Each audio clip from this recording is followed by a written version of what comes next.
I want to demonstrate the use of the BixFish FLOW, the fly line Optimum winder, and then we'll do a little instruction on the bits and the pieces. So I've got it set up with a table clamp, a reel seat. The reel seat works by just doing that. You pop your reel seat in. The spooler is sitting on another table clamp, and I'll get into the details of all that in a minute. So to start out, what you want to do is make sure these arms are extended to their largest dimension. So you take this tab and push it towards the crank arm until these arms are fully extended. Take your fly line, just drop it into any one of these clips, give yourself a little bit of slack, and get started, and wind away.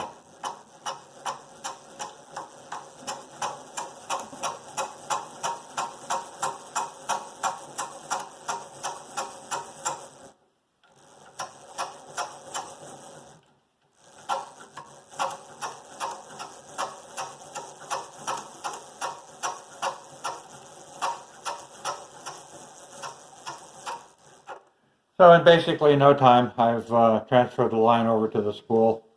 I happen to have a very long loop on this, which is a good idea.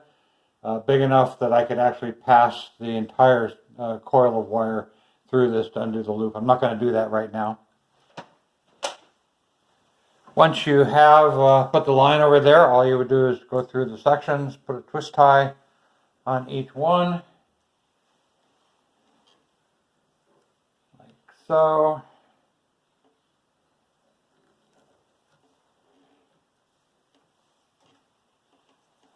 I actually don't know how many I'm going to need for this. Not many. I'll use 4.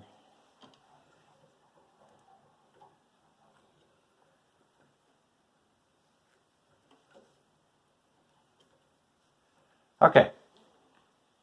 Now you have to imagine that I was disconnected here. Anyway, so to get the line off, now you pull back the retraction, like so, and now you can very easily flip the line off. And it turns out this fits very nice in a quart baggie, so you can tag the line and you're all set. When you're ready to go the other way, you get your line out of the bag, okay, and just put it back on here, and now extend the spool out to hold it in place. It may not go all the way when you're putting it back. Take the twist ties off. Now that we're secured.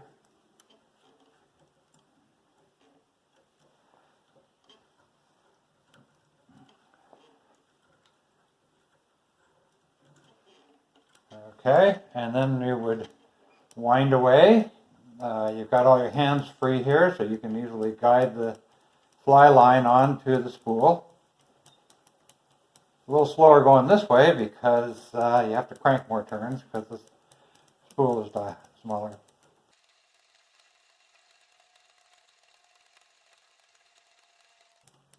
Okay, and that's it. It pops out, and we're ready to go. Take the reel out, and now we've got, we just put a different line, imagining, on the spool. So what we got here is 2 basic chunks, the reel seat and the spooler. So on both of these, they both use identical table clamps. And these are very solid, and they're reinforced with metal. You don't have to tighten them down all that much. There's cork grips on it both to protect your table and to make sure they stay in place better. And so there's a groove, and on this top block, which I call an axle block, you'll see why in a moment, you simply slide these together. Now some of these are quite tight, some of them are a little bit loose. And what you'll see is that there's a hole on each side. And in your kit, there will be some number 4 sheet metal screws, and you can put them on one side or the other to keep this in place if it gets loose enough, which this one is, you wish it was secured better. Every axle block is the same, they're identical. There's a 1/4 inch hole in each one with a set screw, and the idea is someday there may be an accessory on a 1/4 inch piece of rod coming out here that would maybe hold a line guide or a cleaning station or something in place. But right now it's not used, but it's available. So that's the setup for the reel seat. The spooler uses the same setup. It's exactly the same axle block. There is a quick disconnect nut that you just squeeze the sides together and put it where you want it. This is not a particularly strong nut, but you don't need a particularly strong nut. All you're trying to do is position this to where it turns freely, like so. So to disassemble this, you take that apart. There's a couple of spacers, because without some space, the nut runs into the holder. But it turns out the little 1/4-inch spacer is probably adequate. Yeah, so that gave me clearance. But anyway, there's 2 spacers in the kit. And then there is a thrust washer, which consists of 3 pieces, 2 washers, and a roller that goes in between. That's important. It'll work without it, but it's nice to have it. It makes things turn a little smoother. Okay, and once you've done that, the bolt comes undone. So again, this is exactly the same axle block that was used on the other one. It even has the 2 screw holes for a reel seat. So the axle blocks are all identical.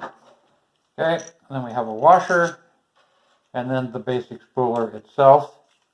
And if you want for storage, the bolt can be taken out or put back in. And again, the way you work this is there's 2 tabs here. So you would press between your blue handle and this tab to retract the arms. And you would push on this one and the blue handle. And then there are detents at each end, and there's a stop in the middle.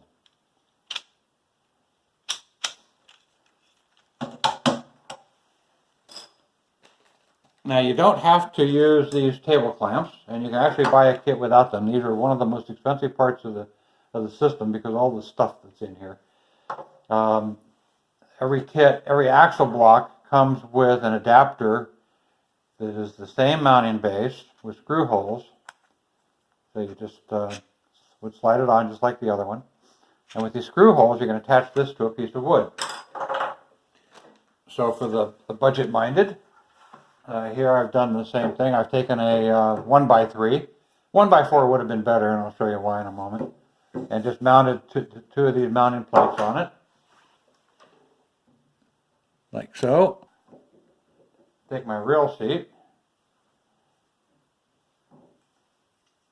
here and put it on one of them. And take my axle block for the spooler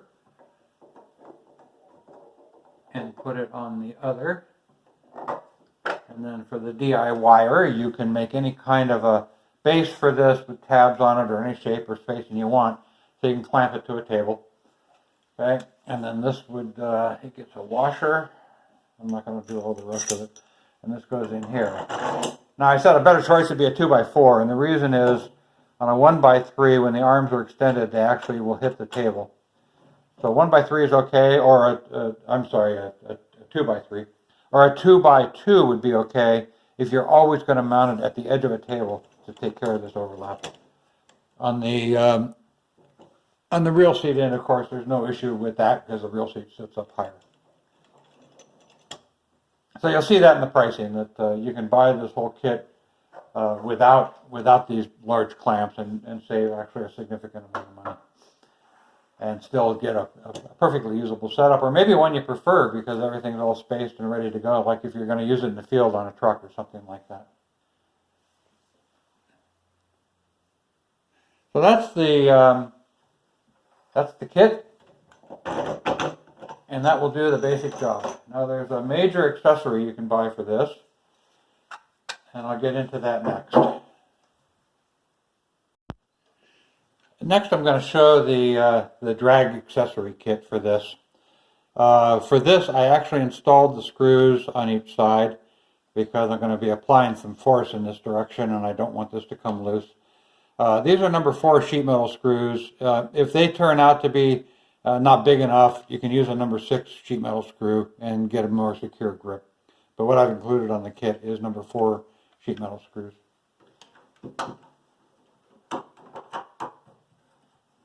And of course you need a spool which we're just going to imagine is there for now. And then you'll get a bag, and the bag is detectable by the fact that it's got a bunch of purple parts in it. All the drag system stuff is purple. Get this out, and there's quite a variety of things in this little kit. The cork is to make drag washers out of. Okay, and then there's a handle, there's a long bolt. So before we apply drag, let's just start off. There's also an envelope. There's also an envelope here with another thrust washer and a spring and another regular washer. We'll use those in a little bit. So to start off, let's simply pretend we have a fly line on a factory spool. So here's a factory spool, and you want to wind it onto a reel. My spoolless system won't fit it. The diameter of this isn't right. It won't fit on the other system. So to do this, the hole here is unpredictable in size. So what I would do is I would start with this this knob which has the taper on it. Okay, and so you can put that through here, and then here we have another, just a taper. That can go on the other side, so that will engage each side of the spool. Okay, and then I would, maybe I'd throw in a washer.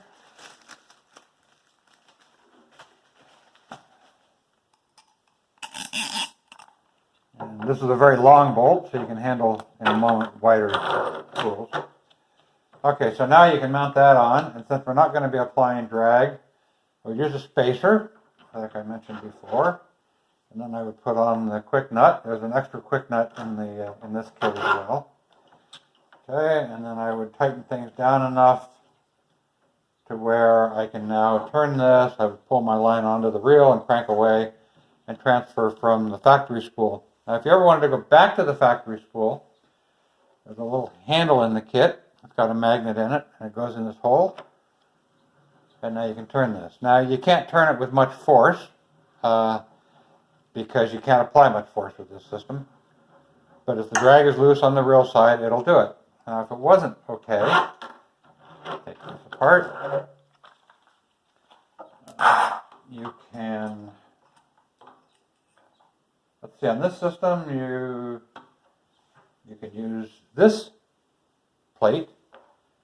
Okay, so I'll reconstruct the system here. So I'm going to start with the bolt. I have this plate with a little cork on it, and again, it will accept the bolt. So put the bolt in, drive that through. Now we don't have the wedge on one side, but it turns out there's a big flat plate, and that kind of serves the purpose of the wedge. I'm going to put my washer on the other side. I'm going to put the centering cone on the other side. I'm going to put a washer on that, like so. I'm going to put that back into the hole, and I'm going to put in my spacer again. I'm going to put on a quick nut. Okay, now with my handle, let's see, turn that down a little bit. I can get a lot more force. It still turns pretty easily because the quick nut isn't that strong. So if you really wanted, that's a problem. If you needed more, there's yet another nut, and it's just an ordinary nut with a handle on it. I'm running the nut in right now. It's a pain, which is why I put the quick nut in the kit. By the way, you could have used the 4-inch bolt from the spooler. You don't have to always use the 6-inch, or you can go buy a 3-inch bolt to shorten this up when you need to. So we'll just keep running this silly thing down. And you know, I should have put a thrust washer in there and didn't. So we're going to ignore that for now. Okay, so I'm getting close finally.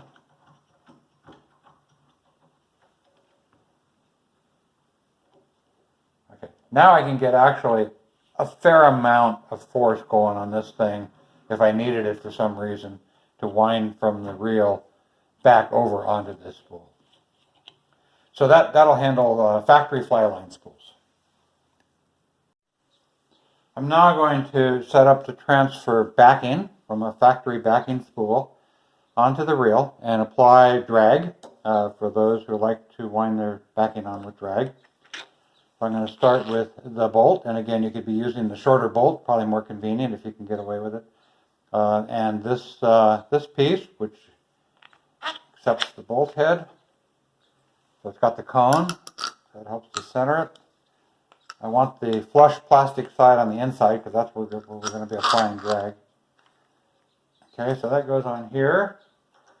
And now we have this guy, and it has cork on one side to apply drag, and it's got grooves on the other side which match up over here. So I'm going to put it like so, and put it in here so that those grooves line up and grip the sides of the axle block here. Okay. Then what we need is a thrust washer. So that's the 3 pieces: washer, 2 washers, and a roller. We need this because we're applying actually a fair amount of force to do this job. Okay, and then a spring, which will help you to adjust the pressure. And then another washer. And then finally a nut. Now, you could use the quick nut, but you can't apply, well, go ahead and start with the quick nut. The quick nut's not very strong, so you can apply just a tiny amount of, almost no drag at all. Yeah, so there's a tiny bit, ounces of drag. The quick nut isn't going to do it in this case, so I've included this nut, which is a serious metal nut. The only problem with it is it takes a while to wind it into place. Okay, so now I'm starting to engage the spring.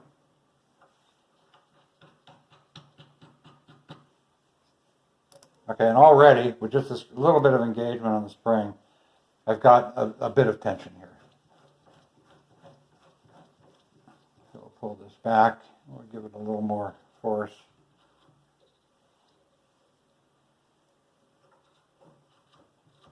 So what you'll see is you can probably put more tension on this than you ever want to actually apply on a reel. So I'm continuing to just crank this spring down until it's almost entirely compressed, and it's just about there. Okay, that's it. So I've set up a luggage scale here. I've got the drag tightened almost all the way down. And I'm starting to pull, and the reel's not turning yet. I'm at 4.2 pounds, 4.5. So about 4.5, 4.6, somewhere in there. That's the amount of drag maximum you can apply. And I want to tell you, you would not want to try to wind that onto a flywheel. So there's not going to be any problem, I think, with getting enough drag. Of course, you don't have to use any drag at all. You can use exactly the same setup, with or without the spring, and just back this back until it turns freely, or whatever amount of drag you want. And there you go. So sometimes you might want to wind your backing back onto the backing spool. And so to go that direction, you want to flip the sides for the drag. So I would use this piece and the bolt. So it's got the cork that's going to engage the side of the spool.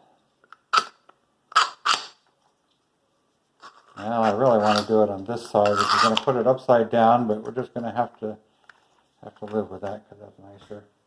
And then I would use a centering cone here.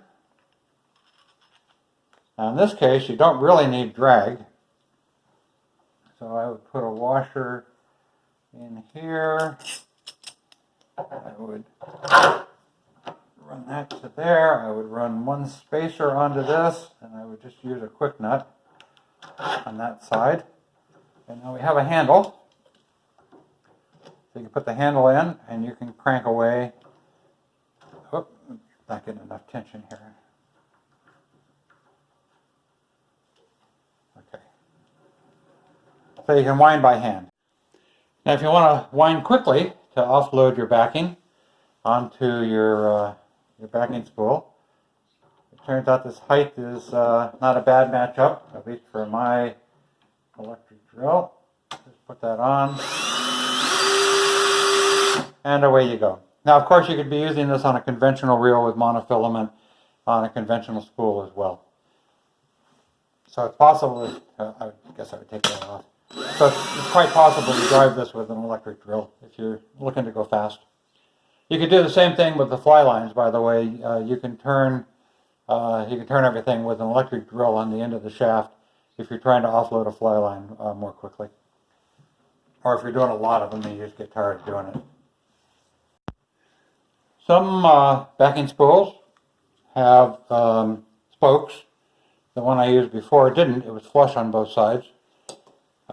So when you're doing one with spokes, I have another couple of little accessory pieces here. So what you're going to start off with is this fitting on the long bolt with the cone to engage into the hole on the flush side of the backing spool. Then I'm going to put a plain cone on the other side, so now the spool is going to be centered up. Okay. Then a piece you haven't seen before are these. This one has two screws that are going to engage the spokes on the spool, and then it has the other piece has the cork, and then this hexagonal raised and recessed patterning locks these two together. So you put them together and put it on so that the screws will go down into the spoke slots like so. Now we're going to run the drag against this post, so you need the one that has the ridges and the cork. So it goes on cork to cork, and that goes in the hole like so. Okay, then we need our old routine here of thrust washer, spring, washer, nut. And again, as before, it takes a little while to get the nut run down.